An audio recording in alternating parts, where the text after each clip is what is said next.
This is the first episode of a nostalgic podcast that we being Chris Cagle and Ian Miller, we'd like to explore nostalgia through the lens of our personal experiences and maybe even some experiences that you guys have as well.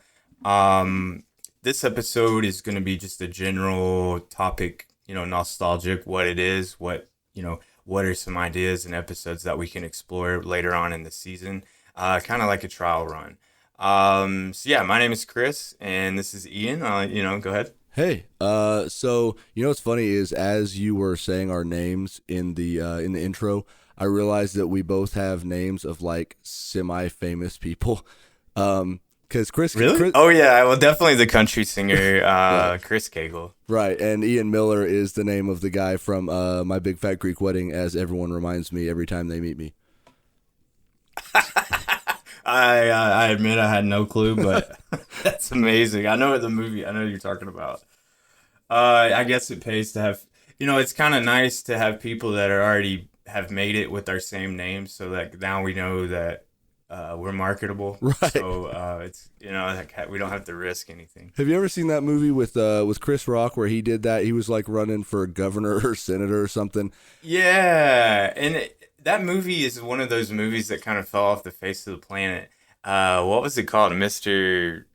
something. So, yeah, I don't remember the exact name, but like the guy was the guy who ran before, who held the seat before him, had the same name, so he ran using that guy's name, hoping that no one else, like people voting for him, would be like, oh, it's the same guy, and get all the votes. I would believe it would happen definitely in this day and age. Yeah. But yeah, I remember seeing it, and it's one of those movies where I had like a friend, and he was the only person that knew about it, and he was like, "Dude, you got to see this movie." As a kid, but yeah, it's a good one. What's the most nostalgic thing that you can think of, like in your personal Oh, life? most nostalgic thing I can think of. So Katie and I, my wife and I, were talking the other day about foods. So like food and drink, like things that have been discontinued. And that's kind of a big one. Sometimes I think about like, did you ever have Nesquik cereal? Yes, the little tiny ball, like Yeah, sphere it's balls. kind of similar to Cocoa Puffs. They were a little crispier, but they also had like, Yes. I guess Nesquik powder, and it made the milk like the best kind of chocolatey. Yes. Yeah, that was good. That was a dope summer. I remember that being out for like, it may have been longer, but I remember just one summer like that's the cereal that Yeah, we got. I remember my sister and I, me and Gabby, we were obsessed with that cereal. It was our favorite one, probably my favorite cereal of all time. And I remember we went to a church lock-in once, like one of those overnight lock-ins, and I didn't sleep all night. I went home afterwards at noon, slept until 1 a.m. So I slept for 13 hours, and then I woke up at 1 a.m. just ate a bowl of Nesquik cereal. Yeah, I definitely remember the church lock-ins and the sense of like what day it is. What is it? What day is it?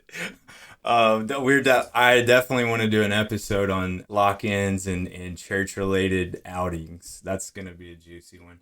I guess I would say for my nostalgic cereal, my favorite one is Rice Krispie Treat cereal, not Rice dude. Krispie cereal, the treat cereal. And these days they know what they have, so the only way you can buy it is in those like tiny little boxes like that. It's like, oh, there's maybe 3 bowls in here, but really it's just one big bowl. But that cereal is so good, and it reminds me of like going to my babysitters as a kid, and like my mom would drop us off like so early, everybody would still be sleeping, so we would just like quietly eat that cereal, and you could hear the popping, and because it was so quiet. But that cereal is great, and apparently you can just make Rice Krispie treats and break it up, and it's like the same thing. And I've done that, and it does I've done work. that too. I remember in high school, my mom would get Rice Krispie treats, like the actual snack for Olivia, my youngest sister, and we were not allowed to have them, but I would every time my mom wasn't home because she was at work, I would take like 4 of them and break them up to make Rice Krispie treat cereal. Yeah, It's good. yeah, it is good. It is good. I liked and this isn't that long ago, but the Mountain Dews where you had to vote for the next flavor Mm. that would come out. I think still in high school when that happened, but that's so neat. Like they're ahead of their time with like think about people collecting stuff and like fear of missing out, all of that is going on in advertising these days, and like I feel like that was the start of it. I don't, maybe not, but Yeah, I mean, it feels like the McRib, um, but for Mountain Dews. right. I guess the most nostalgic thing for me, now there's definitely more things, but I was thinking about this, coming in, and one thing that I don't have at all anymore per se that I kept with me everywhere back when it was popular was a CD player, like the Oh Discman or yeah. the Walkman or whatever. Those things were like, how cowboys had their horses, and it was like their ride or die. Like, dude, our CD players and our little tote with the CDs. I don't know. Maybe nobody else. I know there was more than just me, but like, riding the bus on it from fifth grade through middle school, you had a CD player with you, and if you were like a real G, you had the one that didn't skip. So like when you hit a bump, it was kind of Yeah. okay. I miss those times because you only had if you're lucky, your parents bought you like a CD at Christmas or something. So you really only had about 7 to 10 at the age I was at. There's probably older people who had like those big binders. But yeah, I just remember always carrying that binder around and like that, though, those CDs and albums have become so important because I've just, kind of memorized them, listening to the same thing over and over. Yeah, I definitely had a few of those CDs that stood out to me as like ones I listened to religiously, which kind of a pun, I guess, because some of the ones I Hmm. got were like my grandpa would take me to what was it called, Lifeway, like the Christian bookstore or whatever. And like Yeah. I remember he got me a POD album once and a Switchfoot album, and Okay. those were the two like iconic ones, like the Youth of the Nation POD album and the oh god, I'm what's the Switchfoot song, like the big Meant to Live, like Yeah, The Beautiful Letdown is that yeah, name of that like those album. two albums. I still back Oh, that they're thing so up. good. Yeah. The Switchfoot is actually doing a Beautiful Letdown tour right now, I think, and I just got an Instagram. It was in my algorithm, and there's this Meant to Live Switchfoot shirt, and then my wife, she thinks I'm kidding, but I swear to God, I'm buying that thing. I don't know why. Like it's just one song, but that's such an iconic song. Like it's been so good for 20 plus years. Yeah, yeah, and speak specifically with that song, it's like if you re-listen to the lyrics, it's like that's pretty dang motivational for like a youth group chill song for the summer, like he says, what does he say? We're meant for more than arguments and failed attempts at flight. I'm like, Yeah. dang, like chills down the back, like he Yeah, nailed and it. I think towards the end too, and the final, I guess, bridge, he says, "We're more than the wars of our fathers." Like, dude, that's good. Yes. That's good lyrics, dude. So good. There's other songs that they have that are like that. I like Stars a lot, but I've always heard that they have a great live show, and I've never caught them. Always wanted to, and then yeah, someone else told me about this tour that they're doing, and it might not be the last time you see them, but it would probably be the coolest Right, time as far as our age group and seeing what we want right. to see. And I feel like I should clarify too. I feel like because like both of the things that I've brought up as nostalgic for me have been like rooted in like Christianity and like religion, and not bashing it necessarily, but it's just like it's just funny No, to think that like my life now is just not that, and it's I just grew up with so much of that in my life, and it's so like I didn't realize how much of like all of my so many of my nostalgic things. I'm curious, like as we go forward, how much of it is going to go back to some like I went to church this time or a lock in or just like because my grandpa too. My grandpa was a pastor, so I guess there was probably just at some point it's going to come back to that.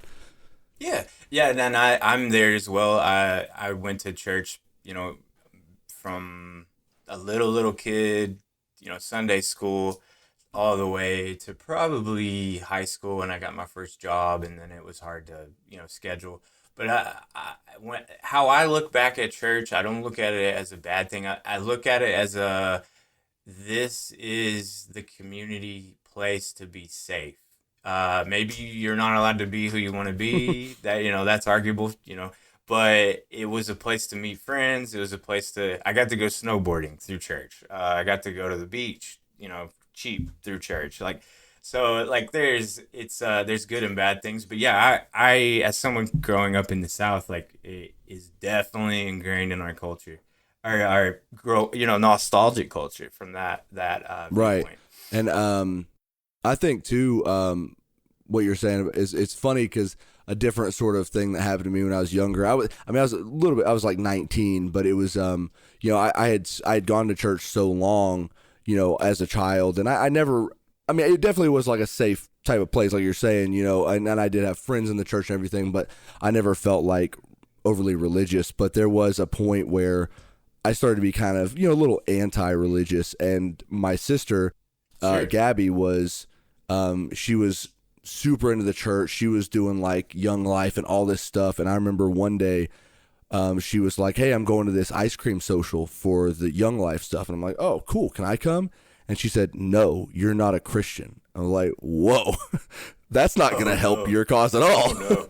Like I thought you'd want to convert me. Like that's kind of rude. So, but that, Yeah, yeah. It does definitely like that's where the negatives start to come in and can be polarizing. But I from a nostalgic lens, I do see it overall as a good thing. I felt like while there was the judgment, it didn't. It was only like one day a week, so I was like, I can deal with it. I can be the long haired kid that listens to ACDC for the one day a week. So who cares? But yeah, what else did church nostalgically give us? it got me in a way kind of. There was a really it didn't get me into Lord of the Rings, which sounds funny, or not Lord of the Rings, Chronicles of Narnia. It didn't Oh get me yeah, into yeah. that because my grandpa he had like a Lion the Witch and the Wardrobe cartoon VHS that we watched a lot as a kid, and what's funny about it is when I got to one of the churches I went to, the youth leader, she found this book that was like parallels or themes within Narnia books or Lion the Witch and the Wardrobe and Jesus's journey or Jesus's life and stuff.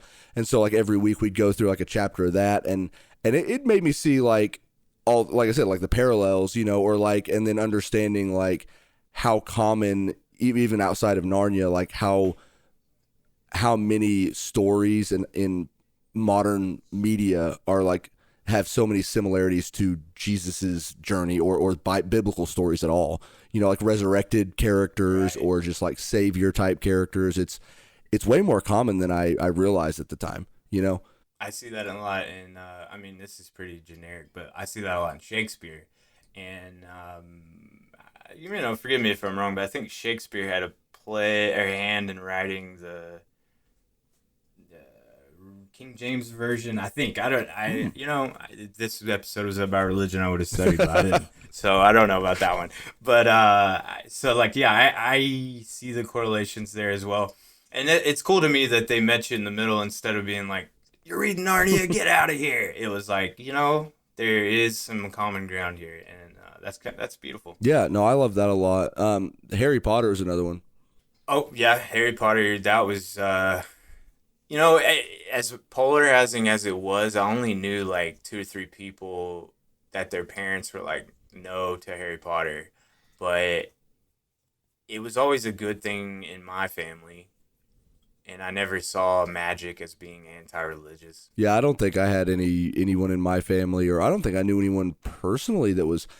I mean, I know that people existed that were, were had parents that were anti Harry Potter and anti magic, but Right. yeah, like just reading that thing about Narnia, it was I came to find like Harry Potter might have more parallels than just about any of them, you know. I saw somewhere that they related Harry Potter to Star Hmm. Wars, and I was like, "Oh, okay." So yeah, I would believe it. If the other day someone brought up like every idea has been thought, like that's kind of crazy to think about. So like it's not so crazy that there are parallels to definitely film, because there's only so many ideas or ways you can film things. I don't know. That's a whole rabbit Right. hole right there. Yeah, we'd have to start a whole movie podcast for that one. Yeah, which we can. That can be an episode. Speaking, back to the Christianity being ingrained, I feel like if Christian music, like a lot of, let me just say, like a lot of the metal that we listen to was Christian Hmm. based. And I feel like it was almost 50-50. Like you've got Acacia Strain singing about, whatever they're singing about. And then you've got Devil Wears Prada, and they're just as big, and it's truly Christian. Like they're not trying to hide it. So it was, that kind of felt like the last time Christian music was really like in the forefront of the music that I listened to. But that is nostalgically thinking back to the metal. I mean, it was there. It was like, I feel like it was a bridge for a lot of kids to be like, maybe that isn't me anymore. This is a kind of a world that I can probably get into. A lot of us probably felt Yeah. that way. Honestly, I mean, I had a similar, like, we listen to the same music. That's, I mean, really how we became friends was because of music. But, Right. and that genre. And I mean, Devil Wears Prada, big one. Under Oath was another one. Not quite as big, Right. but For Today was a very religious one. There was a whole thing about their vocalist was like a preacher or something. I didn't even know that. They played here like last weekend with Devil, or That Day to Remember, and a bunch of my friends were like, "Dude, they were awesome," and I was like, "Yeah, I used to hear that name all the time."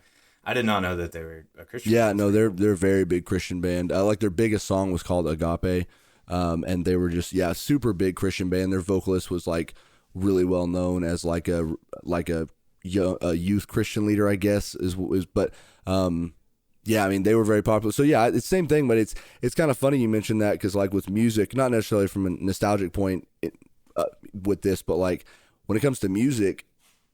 I'm not really like a lyrics guy. Like there are some band, like if there are certain lyrics there are certain lyrics that can turn me off, I guess. Like, if I hear like racist stuff, I'm gonna be like, okay, I'm not really cool with that. But like if it's Right.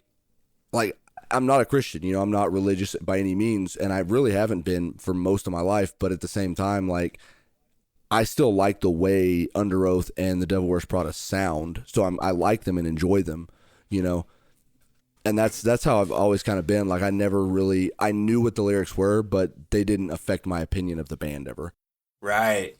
And I think a lot of people felt like that. And well, it depends on how you got in. If Christian metal got you in, maybe it was important and you heard that, and then, oh, For Today is, or,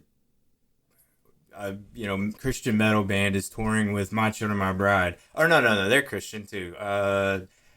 My Children, My Bride is touring with the Casey Strain. You hear Casey Strain, that changed your life. Those riffs, you're like, oh man, Yeah. that's awesome. And then it just kind of pulls you away. But then vice versa. I like Whitechapel, man. Screw everybody. Like I don't know. I'm not trying to paint a picture of somebody, but they're stuck on this. Like this is metal, and then they go see uh, Impending Doom, and then they're like, yo, okay, maybe I feel silly for being, I found my people, and this all makes sense all of a sudden. Like I feel like it probably happened both Yeah. ways. But either way, we bridged and came together as like a MySpace metal community, and it was really special. That's one of the coolest ways possible to grow up, I guess. I mean, maybe if I had like a millions of dollars, like Richie Rich or something, it would Right. be different. But like for what we were handed, like to me, a lot of that metal nostalgia, like playing shows and doing the DAV and house shows, and dude, there was no one in charge.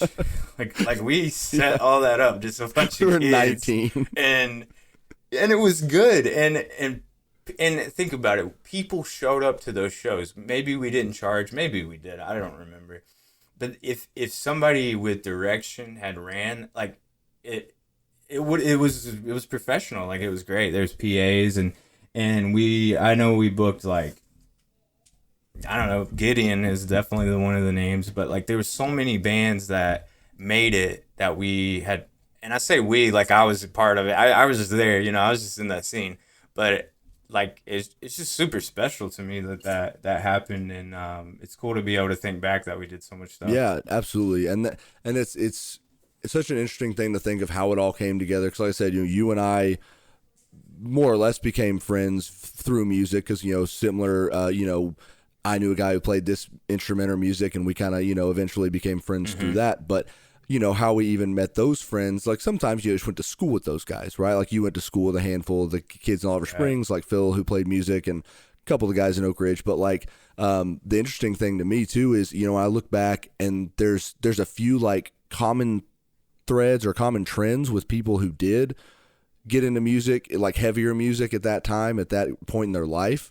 And it's Mm-hmm. like one thing that I noticed that was really common was most of us skateboarded when we were younger. Did you notice that? Yeah, yeah. That's a good topic. Skateboarding and the chokehold. It had all of us in. Like for some reason, we all had to go pro. Yeah. For some, I don't know. Uh, and thinking about it now, I'm like, man, my knees hurt so bad. Why did I have to do that? No. Yeah. What was that about? It to me, I guess if I could boil all that down, it was just such a sense of freedom. I could hop on my skateboard, especially if I was in Oak Ridge. I could hop on my skateboard, take a crosswalk over to the skate park, and I was free. I didn't have my parents or somebody would probably drop me off, and it was just me, and you got to meet friends, and like they had skateboards, so it was just like cool. And then the elephant in the room of all of this is the Tony Mm-hmm. Hawk games. Like that took our breath, like collectively. Dude, Because what if that's it? Like what if that's the why it got from skateboarding to heavy music because of the soundtrack on Tony Hawk. soundtracks. Yep. If somebody told me that, like if somebody did a TED talk and they were like, "This is exactly why," I would say I agree. Like no Yeah, challenge. it's crazy. And it was, and it not only was it good music and skateboarding and licensed, it was all that, all the cool names. It was just a fun game Hmm. at the core. Like you could have taken away all of the licensing and the music and put in cartoon characters or something, and the game would still have been fun. But they really thought it out with the Motorhead and the Yep. punk music and sometimes a little bit of metal, and yeah, that that really pushed us. It was our catalyst. And then I guess you could say Warp Tour too, around that Mm. same time. Although where we lived, Warp Tour wasn't really a thing until we could drive. Did you ever go to Warped Tour? I did. I guess I went to only one because the one in Nashville, the last one they had was at Wednesday at 11 a.m. And I said, I have a job. I don't know what you guys are thinking. So I didn't go. But the one it was me, Phil, Matt, and I think Mark, the boss. I can't think Oh, of his Mark. last name. He went and he was like, "Don't call me boss," and I was like, okay, I'll call you coach." So I called him coach. But anyway, it was great because that is another situation in another place that gives me the same exact feeling as old Rocket Town. But let Oh, me, Rocket I don't want to Town. skip ahead here. Yeah, and dude, you would not believe the amount of people that live out here and they don't know anything about Rocket Town and they talk about metal, and I'm just like, dude, it was amazing. But the feeling of that place and Warp Tour and just being completely surrounded by people that you could be yourself with was just so empowering. And I guess the DAV was ours and Long Branch, and like, we had our spots in East Tennessee. But when I got to go to Warp Tour or you know Nashville venues or cities, it was just like, wow, there's a lot of people here that like, I'm underdressed now. Speaking of unique East Tennessee venues, remember the show that happened in Cookeville at that skate park? Like that is a prime example of like the culture reaching out to us, and like those bands are major. but it was in Cookeville. You know, it was just like a unique experience. That Yeah. was cool. No, I played at that. My band played there once. It was in a garage, wasn't it? Bury Your Teeth played. Oh, that one. Oh, I was thinking of a totally different one. Okay. No. Well, we went to a show. Me and you, we went to see For the Fallen. Was it For the Fallen Dreams or was it? Yeah, it was For the Fallen Dreams, Motionless in White, Norma Jean, and Was it somebody else. Because I got on stage with was it Norma Motionless Jean. in White? Yes, because remember we kept saying you're mad at your dad and not at me. Because they were like, you know, they've had face paint and stuff. I forgot that was them because I actually ended up kind of liking some of their music later. I just forgot. Yeah. I mean, that's how we were back in the day, you know, like if it wasn't a certain sound, we had to make fun I of still it, do that. we were good at I mean, Yeah, I actually did that at an Under Oath show last time I saw them because, you know, they were a, you know, Christian band back in the day. They broke up for a while and they came back and now they're just Hate Your Dad metal. And it's funny. Yeah, they're doing one of those kind of tours like Switchfoot with they're only chasing safety. I think Yeah. they're gonna do that whole thing. I don't know where. I assume Nashville because I saw the flyer, but it could be Knoxville. I'm Yeah, not sure. they played in Knoxville. Actually, now that I think about it, it was honestly like 5 or 6 years ago because it was before my son was born. So it was at the Mill and Mine, and it was with Dance Gavin Dance and Veil of Maya and somebody else. It was pretty good. It was a good show. And it's fun seeing Under Oath too, because Under Oath when they play, you know, obviously their fucking encore song. You know, every band has to do an encore song, but it's the big one. It's Dangerous Business, Walking Out Your Front Door, or whatever it's called, and then it's you know drowning in my sleep, and everybody's chanting it in the crowd, and then they start playing again. It's a lot of fun to do like live. Yeah, It has to be. yeah, it was a fun show, and Dance Gavin Dance at the time was actually my favorite band. Like. Dance Gavin Dance when they got their newer singer. Like in high school, we always, I don't know if you did, but a lot of people like Dance Gavin Dance because of Johnny Craig. And then Johnny Craig, I saw him with them. Yes, I know I don't remember the guy's name, the new vocalist, but I know what you're talking about. it's good. It's different. Well, I mean, it's actually this. They're on their like fifth vocalist now, but the one I really liked him is Tillian Pearson. He was in whatever that band that was he was in before, but someone told me, oh man, this they suck now because of this guy, and I listened to it. I was like, actually, this is pretty sick. I like this, and it just got progressively better to me. But it's just funny listening to like you know the Dance Gavin Dance we listened to in high school to what it is now. It's like a almost totally different band, even though it's almost exactly the same members except for the singer. You know, Right. Yeah, and you know that's a whole other thing on like who's the most important member of the band. You know, it's like hard to place some signature people, like whatever instrument it may be. Sometimes they do signature things that are it's gonna change it when they continue on, Right. you know. That's a whole other idea. Yeah. Speaking of Knoxville shows, man, honestly the Valerium is one of the most nostalgic places other than like Discovery Zone and like Chuck E. Cheese and stuff. But I can just remember my mom being like, I don't want you driving an hour out, you know, to during school nights, but I want you to, you know, be your own person and see these concerts, which was really cool. And she said, if as long as you leave before she said you got to leave before the last band, which you know sucked because that's always the Right. biggest band. So I'd stay for that first song, and I remember seeing so many bands just their first song. Trivium is a good example, but I'd stay and then just rush home as fast as I could. But yeah, that's always been special to me. That place was great every so often. Makes sense.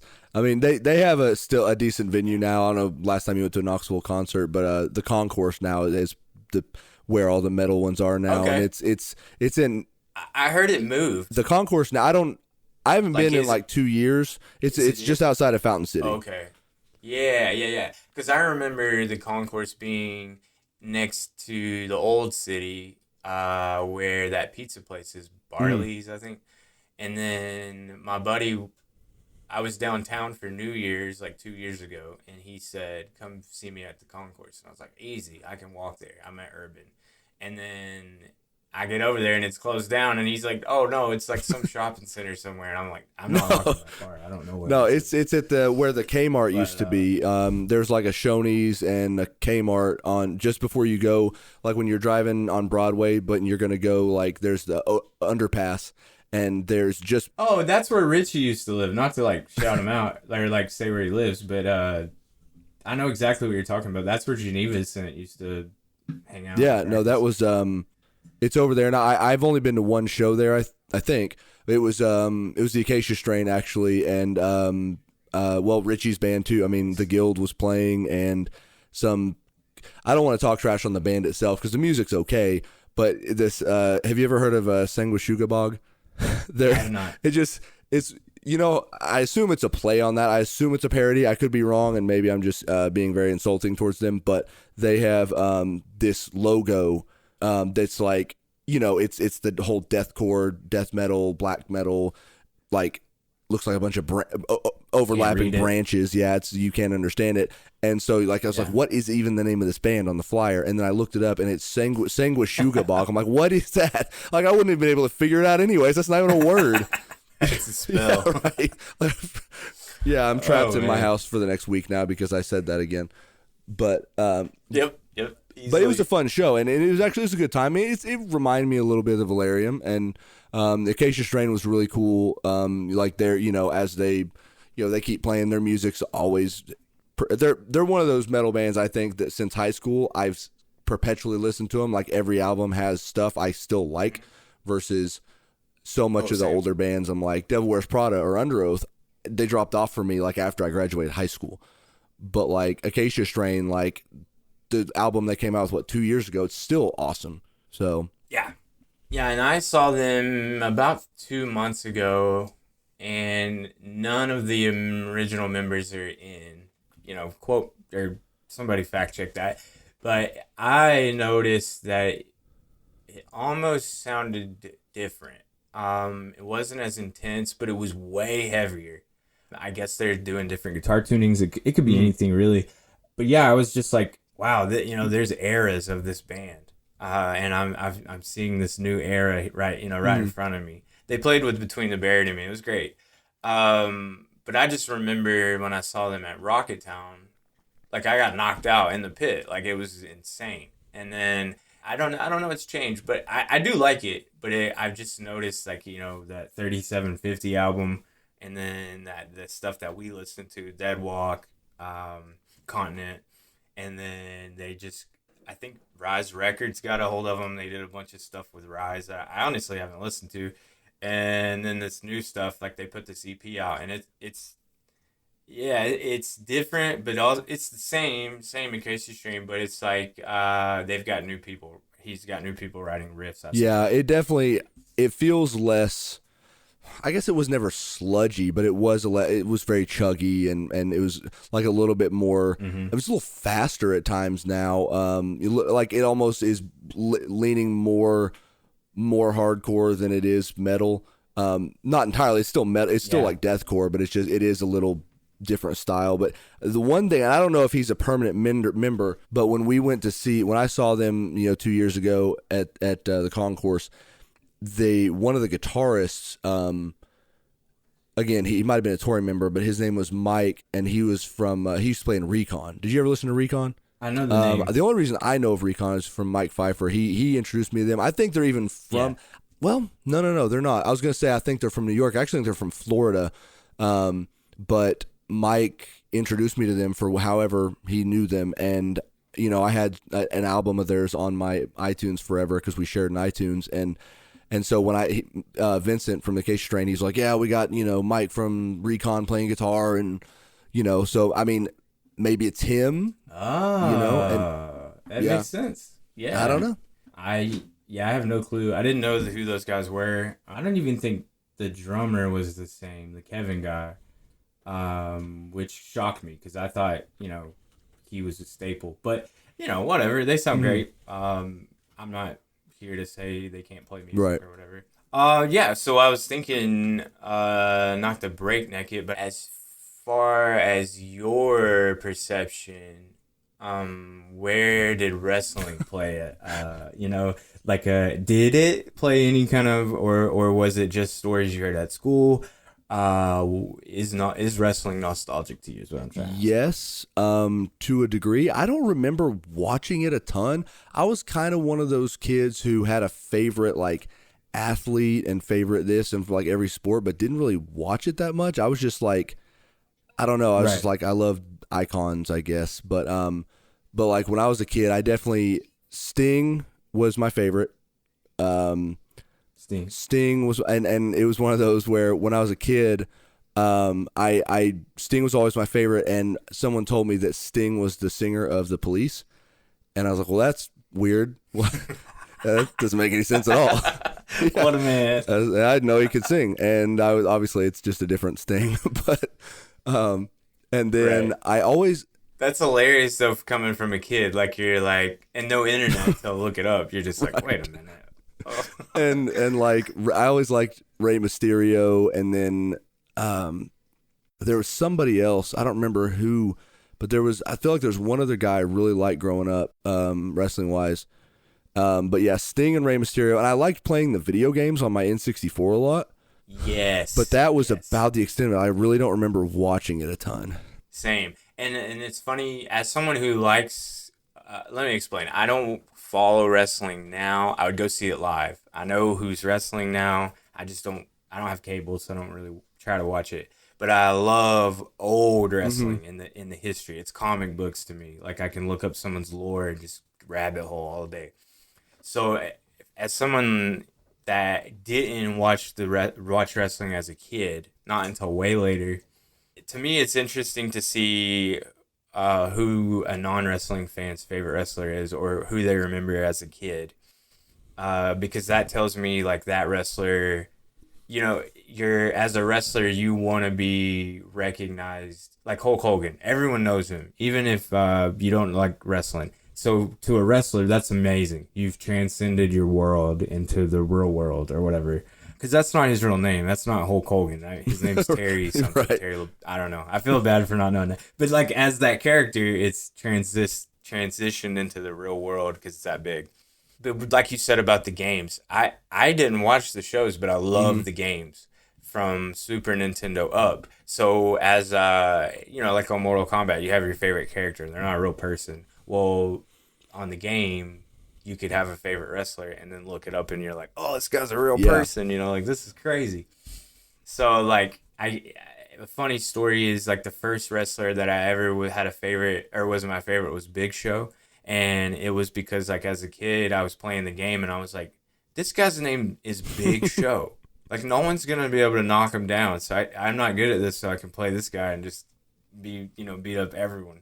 So he was like my favorite. And then, it went around from there. Definitely Rey Mysterio, Brock Lesnar, all these cool names. And it was just because they had created a good fighting game that just so happened to have these characters or licenses, So it's crazy how much gaming has a chokehold on us. I said that already, but yeah, I've actually I've thought about that with video games a lot too. Like, and it's interesting for I think millennials. I think it's really relevant because that's when video games started becoming like super culturally relevant. Was when we were like 5 years old, and like the Nintendo and the Super Nintendo in the mid '90s, and then the N64 came out. And when the N64 like revolutionized everything, and then the PlayStation, and it's just like holy shit.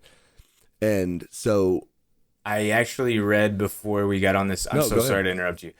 GoldenEye came out 28 years ago. I think 28 years. That's crazy. Just to make you feel old. Yeah, I guess so. Yeah.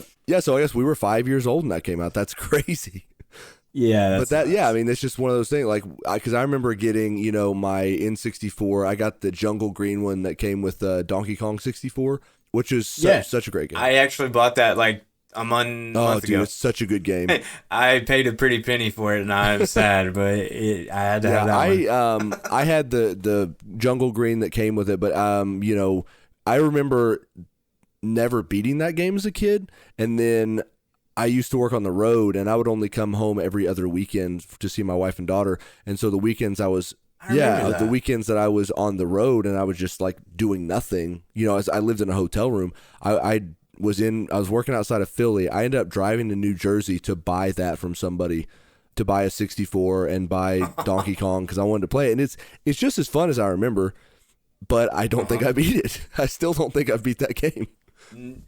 And I'm pretty sure that's the game that's not notorious for, it has like so many collectibles. It's like outrageous. You have to get like, there's 5 playable characters and each of them has like bananas, different colored bananas throughout the whole game. So like if you're Donkey Kong and you see yellow bananas, you can collect them. But if you see a red one while you're Donkey Kong, you can't pick it up. So you have to go switch and switch to the other guy. And then there's like crystals you have to collect to power up other things. And there is a lot of stuff in that game going on. And it's fun, but the collectibles are crazy. So the whole reason I got this 64, the Jungle Green one, was to play that game because I never played it as a kid. Actually, I went to, you have an uncle, you're not really allowed to go to their house, or like you just don't see them a lot. Well, I went to their house and he had Donkey Kong 64. I was like, sweet, I've never played this. And, you can't play that game in like 30 minutes or whatever. But it reminded me of Banjo-Kazooie, which is like one of my top games of all time. So I was like, I got to play this as an adult and I want to beat it because it's so daunting, like you say. So I got the Jungle 64. It didn't come with the expansion pack that you need. So I had to find one of those. Luckily, they make third-party ones, so it wasn't too expensive. And then I have this multi-cart. It's a Nintendo 64 cart, but it has like a USB jack on it, and you can load your own games on it. Well, it has like, just think of all games. Just say that because it's so many. Well, it's supposed to save, but you can't beat that game without saving. And I don't have a memory card.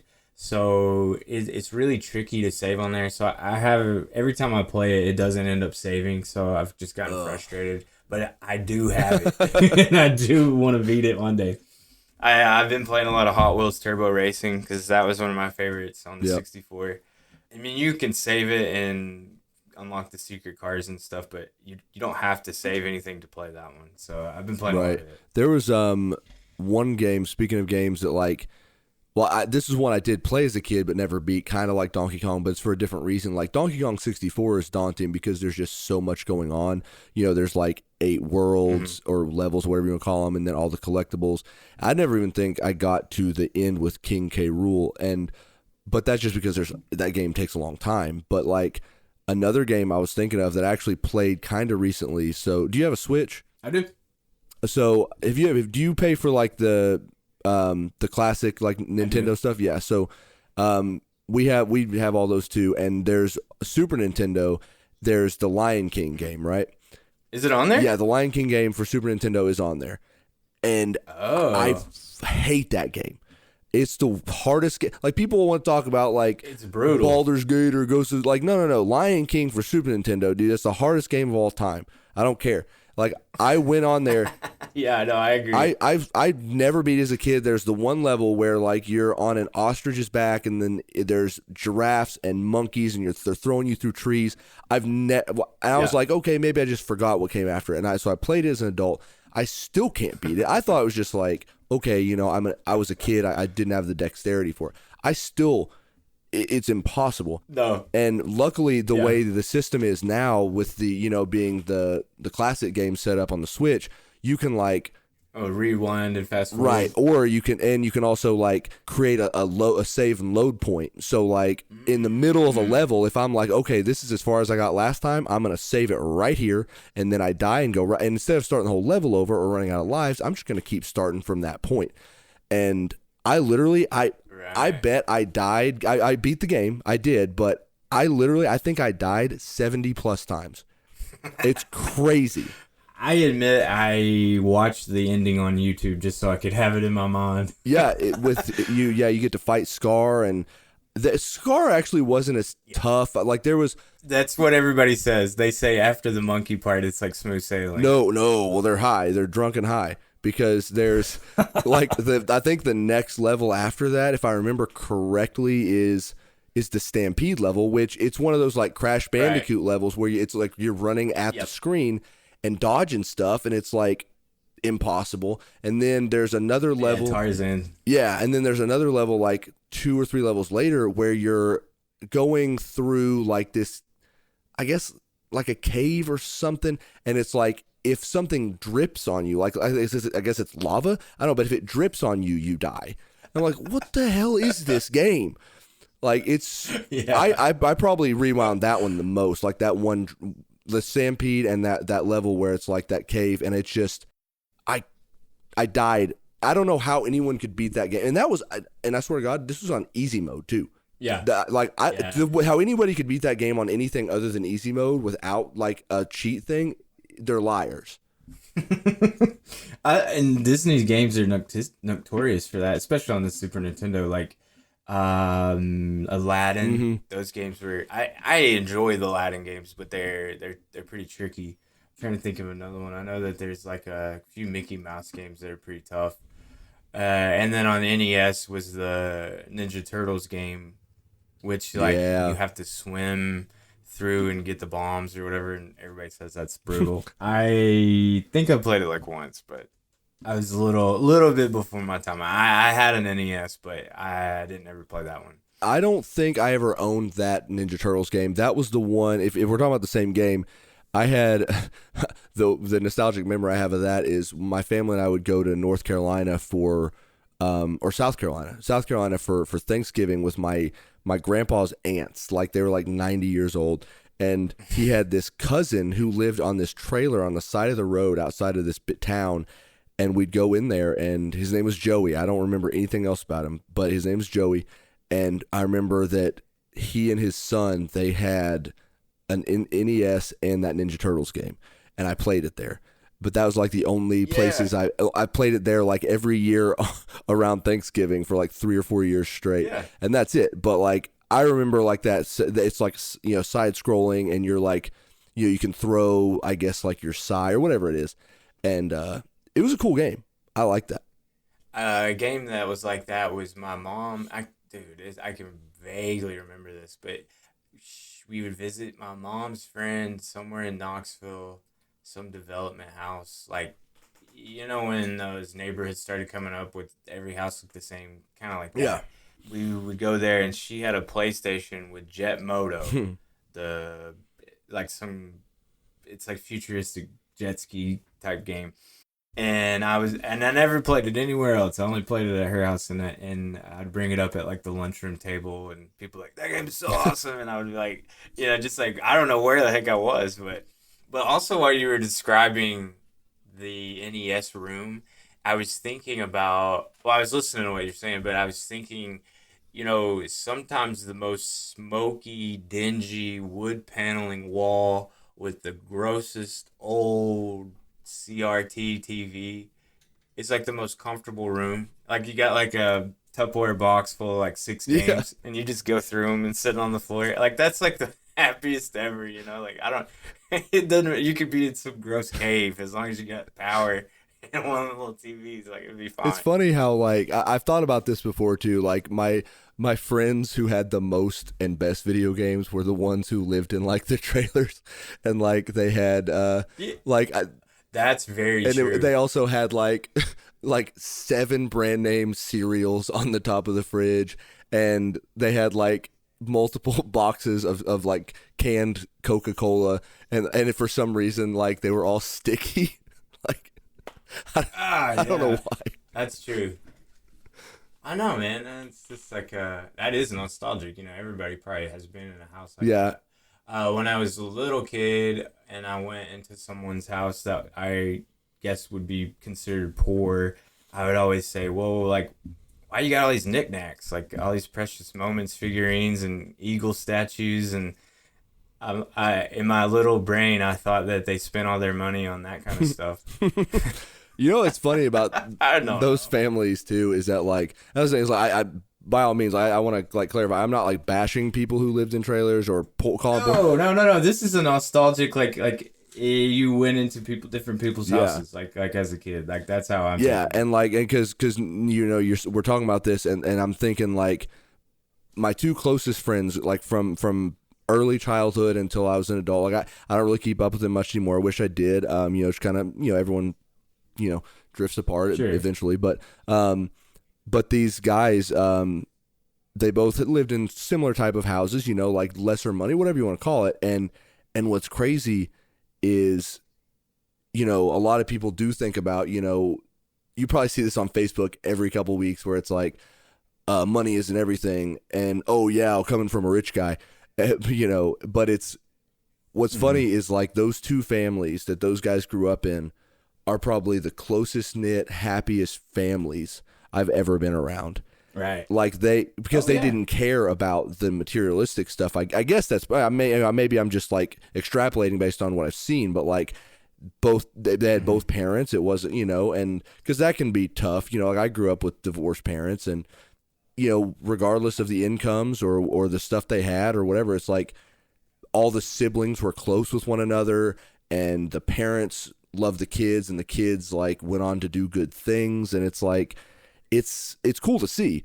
But it's, it is interesting thinking back. I bet when I was a kid, not that we had money, but like we weren't living in a trailer. So I think I bet in my childlike state, I was thinking of like some sense of superiority, like, oh, they're poor, they don't have anything.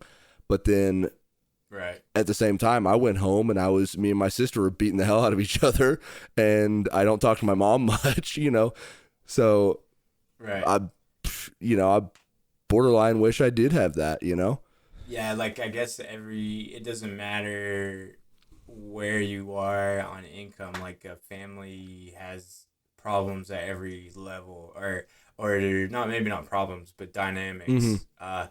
And I guess if you want to break it down, like even with like what's the word I'm looking for? How there's different accents depending on where you are in the country.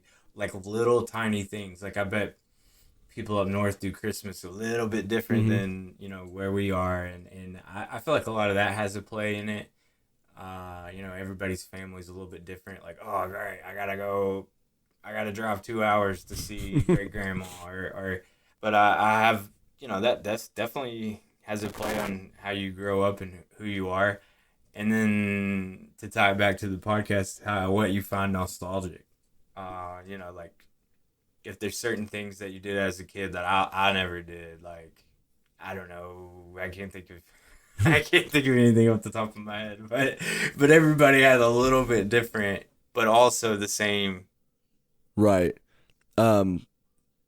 What you kind of got me thinking, because you said that like, oh, people up north maybe have a different this and that, and I was thinking because my family's from up north, and or at least my Ohio. Yeah, and my it's like northern Ohio, like really it's like on the top left corner where it's like bordering Michigan and Indiana, and so that's my dad's side of the family, and I was trying to think like how it was different, but what I'm realizing, what I was going to say wasn't I don't think more in the vein of north versus south, but it was actually one thing is, though, it was different because of the size of our family, and I think that is north south dependent in some ways, because they're in Ohio where my family's from, the communities up there are very Catholic, right? So the city where my dad's from, like my dad has 10 brothers and sisters, right?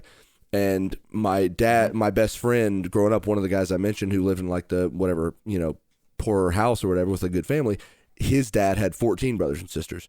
And it's all because they're like these big Catholic families and big Catholic communities who don't do like contraceptives or whatever. So going up there, I had 10 aunts and uncles on my dad's side who most of them lived in that area, and a lot of them had 3+ kids. So we go to my grandma's house for Christmas some years, and there are presents under the tree for all of us, and that's like 50 people. I mean, we would have my grandma's house she had this big screened-in porch, heated porch, and we'd have like a bunch of card tables set up so everyone could eat. And then one of my favorite things from my childhood that I remember about Christmas was my grandparents, when they put something under the tree, they would say it's from Santa, right? So it's like they would pick up a present and they'd say, "To Ian from Santa," and then whoever it was, you'd go up and get your present, and then you open it. But the best ones were when my grandma gave my grandpa something. he'd say to Santa from Santa. So he was kind of like nodding, like, "Yo, these presents are for me." Yeah, and that's always so funny to me. Perfect. And my grandpa, he died a couple years ago, and we weren't terribly close, but it was just some of those few memories are, my whole family can appreciate, like, nostalgically. Me and all of my cousins, I for the most part can look back fondly on just that one Christmas moment of Santa from Santa. Yeah. So yeah, we have talked about music, movies, wrestling, everything nostalgically general that we have thought about. We've noticed that a lot of things tied back to the church and how we've grown up in the South and the differences between growing up in the North and the South vaguely. A lot of video games. We've got a lot more to kind of roll with this show as it morphs, but we wanted you to kind of listen and get a feel for our style and see if it's something you enjoy. We hope that you tune in for the next episode. I can't imagine it will be too much longer from this episode, but we will let you know. Would you like to say anything as we're leaving? Yeah. I just, if nothing else, man, I'm really excited. Whether this becomes a cultural phenomenon and nostalgia for us eventually, or sell some shirts. Yeah, or just, man, if nothing else, I'm really glad that we're able to reconnect, and just because I love talking to you, man. I'm really excited to be doing this with you right now. I know, dude. I know. I've probably once a week from the last time I saw you till now, I've thought about you. So it's like, that sounds weird, but like, there's so many times I'm like, man, I bet Ian would think that's funny, and like I hadn't talked to you or something. But yeah, it's good to catch up. And then this podcast, we've got so many stories that it's gonna be juicy. So I think it'll work. Yeah, and I hope you guys have a good day, and thank you. And I just want to say one last thing, one very last thing before you go is this, since this is like the first time we've really reconnected, I can guarantee you the humor is about to get, like, as we get more comfortable rediscovering each other, the humor is about to get way weirder. Probably. Yeah, we have to make sure that we don't go down like only me and you know. Yeah, it can get too weird. What a Foucault fiber. Yeah. Okay. But I'm sure we'll make it work. The power of editing. Oh yeah. And I know you're the guy for that. We'll see. Cool. So